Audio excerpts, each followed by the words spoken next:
Kapolsek Kemuning, Kota Palembang pada Sabtu malam mengamankan 3 jerigen tuak dan puluhan minuman keras beralkohol dari berbagai warung yang berada di Jalan Pipa Reja, Jalan Basuki Rahmat, dan Jalan R. Sukamto, Palembang.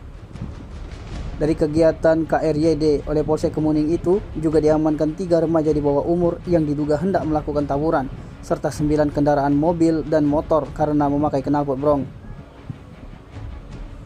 Kapolsek Kemuning AKP Nora Marlinda didampingi Kanit Res Ibtu Rosihan mengatakan untuk barang haram akan disita pihaknya guna menjaga ketentraman di bulan suci Ramadan.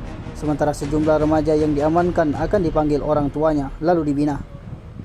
Selain itu, Kapolsek Kemuning mengimbau kepada masyarakat yang saat ini menjalankan ibadah puasa di bulan Ramadan untuk turut serta menjaga ketertiban di lingkungan masing-masing. Kami Reskrim dan rekan-rekan Posnal serta dari Propam akan mengadakan rilis pelaksanaan cipta kondisi jajaran Polsek Kemuning, KRYD, mobil dan stasioner di wilayah Polsek Kemuning.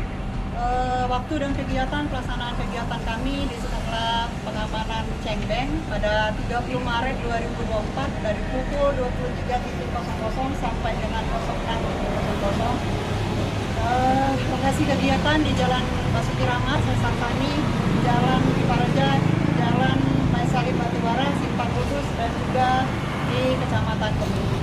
Adapun sasaran kegiatan pada malam hari tadi, kami akan melaksanakan penindakan terhadap premanisme, 3C, petasan, miras, dan juga balap liar, tawuran, narkoba, dan juga penggunaan knalpot brong, baik itu oleh R4 maupun R2. Kegiatan ini kami melibatkan 15 orang personil dengan CB melaksanakan kegiatan KRYD Stasioner 21 dan juga hunting mobil metro di jajaran seluruh wilayah hukum Polsek Kemuning. Pada saat ini kami berhasil mengamankan 32 miras yang seperti rekan-rekan lihat saat ini.